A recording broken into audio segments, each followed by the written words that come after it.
in our class. Good morning, my beloved students. How are you? I hope everyone is doing well. Okay, before we start our lesson today, we pray first. Let's pray. Lord Jesus, thank you for blessing today. Now we want to start our lesson thematic. Please bless us and guide us. In the name of Jesus Christ we pray. Amen. Terima kasih Seron. Hari ini kita akan belajar tematik, subtema 3, pembelajaran 1 dan 2. Adapun yang menjadi topik kita adalah membuat kesimpulan berdasarkan teks laporan pengamatan yang dibaca. Kemudian menjelaskan cara pelestarian hewan di lingkungan sekitar. Menjelaskan informasi mengenai profil negara-negara ASEAN. Selanjutnya, penerapan sila Pancasila dalam melestarikan hewan. Lalu, yang terakhir, mewarnai dan mendekorasi patung. Apakah kamu pernah berkunjung ke kebun binatang? Apakah binatang pada gambar pernah kamu temui di sana? Ya, selain sebagai tempat rekreasi, kebun binatang juga berfungsi sebagai tempat pelestarian untuk hewan langka. Nah, beberapa hewan pada gambar merupakan jenis hewan langka Indonesia yang harus kita lindungi supaya keberadaannya tidak punah. Untuk mengetahui lebih banyak lagi contoh-contoh hewan langka di Indonesia, mari kita baca teks berikut ini. Hewan langka yang dilindungi. Badak merupakan salah satu hewan yang saat ini terancam punah karena banyaknya perburuan liar yang dilakukan oleh manusia. Bentuk adaptasi badak dari pemangsa adalah memiliki kulit yang keras seperti baju besi serta culanya yang tajam dan keras. Cula merupakan tulang yang tumbuh menyerupai tanduk pada hidung atau moncongnya. Cula badak sangat keras, tetapi sebenarnya cula itu terbuat dari bahan yang sama dengan rambut. Di Indonesia, terdapat 2 jenis badak, yaitu badak Jawa atau Rhinoceros sundaicus dan badak Sumatera Dryrosaurus sumatrensis. Badak Jawa merupakan hewan mamalia yang hanya hidup atau endemik di Pulau Jawa. Badak Jawa sering juga disebut badak bercula satu karena hewan tersebut mempunyai 1 cula. Berbeda dengan badak Jawa, badak Sumatera merupakan jenis badak yang hanya hidup di Pulau Sumatera. Badak Sumatera memiliki ukuran tubuh lebih kecil dibandingkan badak Jawa dan memiliki 2 cula. Perburuan badak secara ilegal dilakukan bukan tanpa sebab. Menurut mitos yang beredar di masyarakat, cula badak dapat digunakan sebagai obat, padahal hal itu belum terbukti secara ilmiah. Selain itu, ada juga orang yang membeli cula badak untuk dijadikan koleksi pribadi. Menurut data dari WWF, World Wide Fund for Nature, populasi badak bercula satu diperkirakan saat ini hanya tersisa 50 ekor dan kurang dari 300 ekor untuk badak Sumatera. Jumlah itu juga dapat berkurang lagi jika habitat badak terus diubah menjadi lahan perkebunan atau persawahan. Dengan demikian, kita harus melestarikan hewan tersebut. Kita dapat membantu menjaga kelestarian badak dengan cara menjaga lingkungan dan tidak membeli produk-produk yang terbuat dari anggota tubuh badak. Setelah membaca teks tersebut, apa kesimpulan yang dapat kamu temukan? Ayo ingat kembali. Kesimpulan dapat dibuat dengan mengambil intisari ataupun informasi penting dari suatu teks. Untuk membuat kesimpulan teks, ada beberapa hal yang harus kita perhatikan. Yang pertama, menentukan ide pokok teks, kemudian mencatat kata kunci, dan membuat pernyataan sesuai ide pokok dan kata kunci.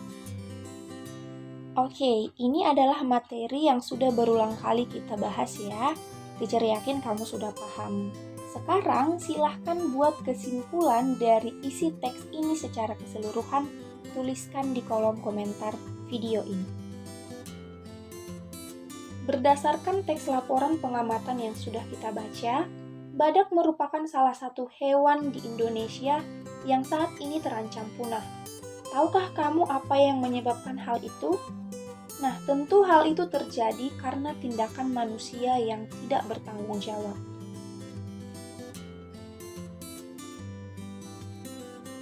Dari ribuan jenis hewan yang hidup di Indonesia, ada sekitar ratusan jenis yang masuk daftar terancam punah atau spesies langka. Sangat disayangkan, bukan? Jika populasi suatu hewan punah, maka akan terjadi ketidakseimbangan ekosistem. Untuk mencegah hal tersebut, ada dua upaya atau ada dua cara untuk melestarikan hewan langka. Yang pertama, pelestarian secara in situ. Pelestarian in situ merupakan pelestarian yang dilakukan pada habitat asli hewan tersebut berada. Contoh pelestarian in situ adalah Suaka Marga Satwa dan Taman Nasional. Misalnya, pelestarian komodo. Tempat tinggal asli komodo adalah Pulau Komodo. Nah, pulau tersebut dibuat sebagai taman nasional yang dilindungi. Yang kedua, pelestarian secara ex situ. Pelestarian ex situ merupakan pelestarian yang dilakukan di luar habitat aslinya. Contohnya antara lain taman safari, kebun binatang, dan penangkaran. Contoh pelestarian ex situ ini misalnya pelestarian komodo di Taman Safari Indonesia. Nah, ini jelas ya bahwa komodo itu berasal dari Pulau Komodo, tapi bisa juga dilestarikan secara ex situ, yaitu dilestarikan di Taman Safari Indonesia. Melestarikan hewan sangat bermanfaat bagi kehidupan manusia. Salah satunya adalah untuk menjaga keseimbangan ekosistem tetap terjaga.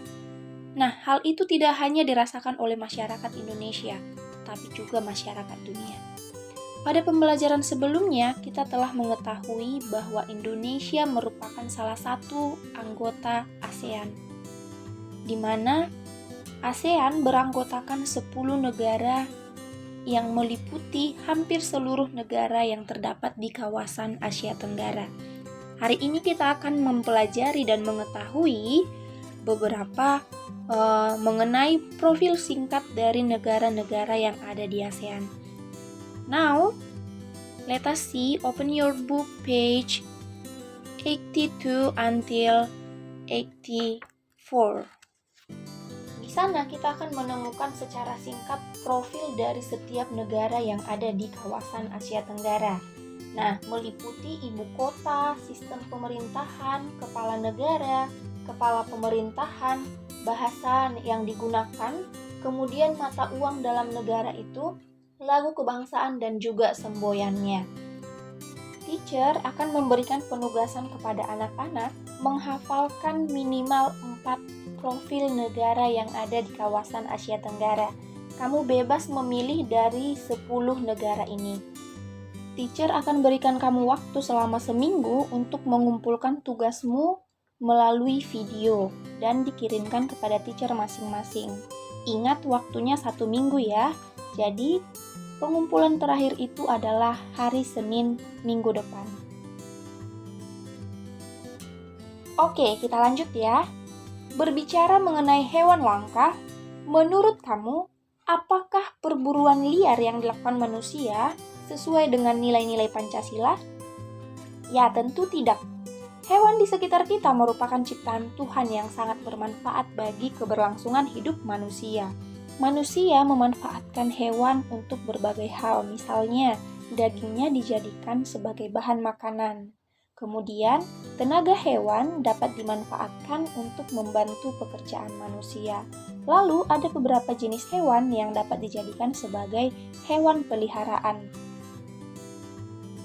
Pengamalan nilai-nilai Pancasila tidak hanya sebatas kepada teman atau sesama manusia, tetapi juga terhadap lingkungan termasuk hewan. Berikut, teacher akan sampaikan contoh pengamalan sila dalam melestarikan hewan. Nah, pengamalan sila pertama contohnya, kita mensyukuri keberadaan hewan dengan tidak menyakiti atau menyiksa hewan.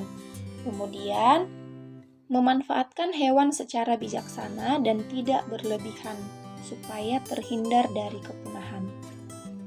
Pengamalan sila ketiga contohnya, menjaga kelestarian hewan-hewan khas Indonesia dengan tidak memeliharanya di rumah.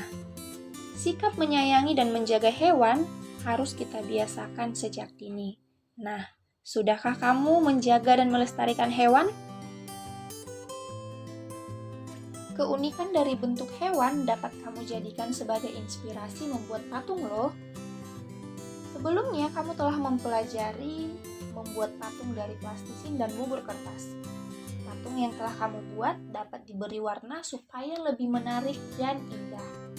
Teknik pewarnaan bermacam-macam, tergantung pada bahan yang kamu gunakan.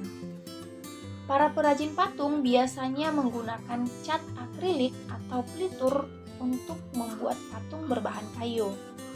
Nah, hal ini bermanfaat untuk menghasilkan warna asli pada kayu.